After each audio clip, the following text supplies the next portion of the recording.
दोस्तों आखिर अपनी लाइफ में फाइनेंशियली फ्री कौन नहीं होना चाहता है। ऑब्वियसली आप लोग भी यही चाहते हैं, तभी आप इस वीडियो को देखने आए हैं।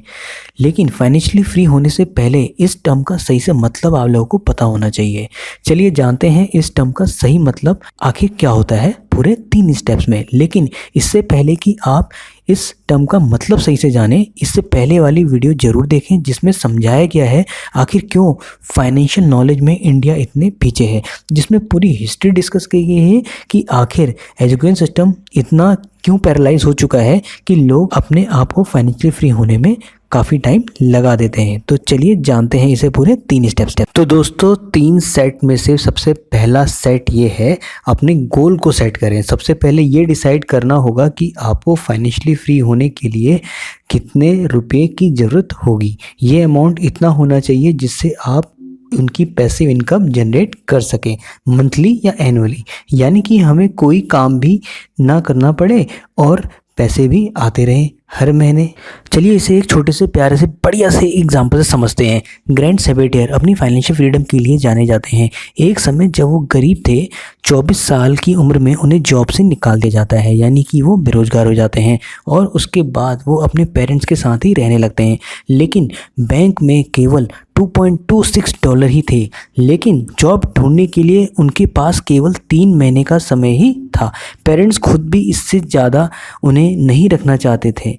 200 जॉब अप्लाई करने के बाद भी उनकी कहीं जॉब नहीं लग पाती है दोस्तों। इसके बाद वो फ्रस्ट्रेट होकर अपने गार्डन में बैठे हुए थे और अपनी इस बुरी कंडीशन के बारे में सोच रहे थे। उनके बैग में मुश्किल से 170 रुपये ही बचे हुए थे। उस दिन ग्रैंड ने एक ऐसा गोल सेट किया कि लोग सोच भी नहीं सकते दोस्तों, जिस कंडीशन में उन्होंने गोल सेट किया कि वो केवल 5 सालों में ही फाइनेंशियली फ्री हो जाएंगे, चाहे उन्हें किसी भी हार्डवर्क से क्यों ना गुजरना पड़े। वो हमेशा इस पैसे की कमी के साथ नहीं रह सकते थे, यानी वो पैसे की कमी में कभी भी अपना जीवन नहीं बिताना चाहते थे।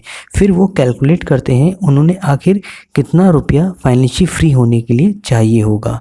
फिर क्या था दोस्तों, भाई ने हिम्मत नहीं हारी और लग गया काम में। सारी बुक पढ़ डाली, जितनी भी फाइनेंशियल फ्रीडम से रिलेटेड बुकें थी वो। उसके बाद वो गोल अचीव कर लेते हैं। 5 साल में ही दोस्तों उनको जो $1 मिलियन चाहिए थे, यानी कि $1,00,000 चाहिए थे फाइनेंशियल फ्री होने के लिए, वो उसको अचीव कर लेते हैं। तो फाइनली दोस्तों हमें गोल सेट करने की पावर तो समझ में आ गई। दूसरा स्टेप होता है सेव एंड इन्वेस्ट। जी हाँ दोस्तों, फाइनेंशियल फ्रीडम गेन करने के लिए दूसरा स्टेप आता है, सबसे पहले सेव करें, उसके बाद इन्वेस्ट करें। यदि आप अपने पैसों को सेव और इन्वेस्ट करने की आदत नहीं बनाएंगे तो पूरी लाइफ पैसों की प्रॉब्लम के साथ ही जूझते रहेंगे। सेव और इन्वेस्ट करने के लिए ज़रूरी नहीं कि आप लोगों की सैलरी 1 लाख पर मंथ है। कुछ हज़ार रुपयों में भी आप सही जगह इन्वेस्ट करके अच्छी खासी वेल्थ जनरेट कर सकते हैं। इसलिए एक एग्जांपल से समझते हैं हम इसको। सपोज़ आपकी सैलरी 20 लाख पर मंथ है, या आप पढ़ रहे हैं तो उसकी आपकी सैलरी 15 से 20 हज़ार होगी। सैलरी से एक्सपेंसेस यदि काट लिए जाएं तो आप 5,000 सेव आसानी से कर सकते हैं। लेकिन जैसे ही आपकी सैलरी बढ़ेगी, यानी कि अपने खर्चे बढ़ाने की जगह आपको सेविंग बढ़ानी होगी। सपोज़ आपकी मंथली सैलरी हाइक होती है 10%, जिसकी आपको बस इन्वेस्टमेंट ही करनी है। चलो अब मैजिक देखते हैं। हमने स्टार्ट किया था 5,000 रुपये से और हर साल इसे 10% बढ़ाते गए। ऐसा हमने डिसिप्लिन के साथ 30 साल तक किया और रिटर्न मिला 15%। 30 साल बाद जो अमाउंट बढ़ेगा तो आप लोग चौंक जाएंगे, वो होगा 1.3 करोड़ रुपए। जी हाँ, 1.3 करोड़ रुपीस, और ये सब 5,000 रुपये की इन्वेस्टमेंट से मिलेगा। ये था पावर ऑफ कंपाउंडिंग का गेम, ठीक है। और अगर आप जानना चाहते हैं कि इन्वेस्टमेंट कहाँ और कैसे करनी है, यदि आप इससे रिलेटेड वीडियो जानना चाहते हैं तो नीचे कमेंट बॉक्स में मैसेज करना ना भूलें। बहुत इंपॉर्टेंट और ज़रूरी वीडियो आपको इससे रिलेटेड मिलेगी, ठीक है। अगला स्टेप और सबसे इंपॉर्टेंट स्टेप आता है जो कि है डिसिप्लिन और पेशेंस। ये स्टेप इन्वेस्टमेंट के साथ पूरी लाइफ टाइम आप लोगों के लिए हेल्पफुल रहेगा। रूस की एक सर्वे के अनुसार ये पता लगता है कि आखिर कौन लोग हैं जो सबसे ज़्यादा रिटर्न गेन कर पाते हैं अपनी इन्वेस्टमेंट से। जी हाँ, ये रिजल्ट रहा काफ़ी चौंकाने वाला था।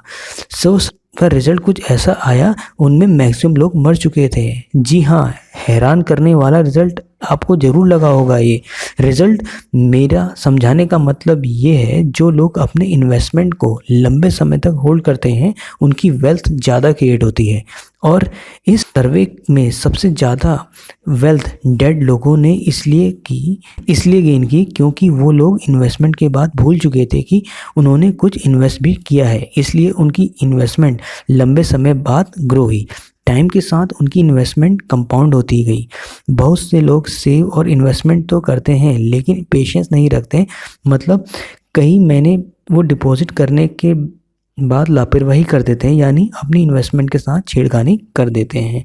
ठीक है दोस्तों, और कई बार उनकी इन्वेस्टमेंट को अच्छे रिटर्न भी नहीं मिल पाते हैं, जिससे वो पावर कंपाउंडिंग का मैजिक नहीं गेन कर पाते हैं और उसका बेनिफिट नहीं ले पाते हैं। यदि आप ये सोचते हैं कि ज़्यादा गेन तो कुछ हो नहीं रहा है तो अपनी इन्वेस्टमेंट को आप छेड़ने लगते हैं और तुरंत वापस इनिशियल स्टेज में आ जाते हैं। वॉरेन बफेट भी कहते हैं ज़्यादातर लोग इसलिए गरीब हैं क्योंकि वो इन्वेस्टमेंट के साथ पेशेंस नहीं रखते हैं, इसलिए मैक्सिमम लोग गरीब होते हैं। तो दोस्तों, फाइनेंशियली फ्री होने के लिए हमें क्या चीज़ चाहिए? सबसे पहले तो सेटिंग ऑफ गोल। दूसरा स्टेप जो हमारा है वो है सेव एंड इन्वेस्ट।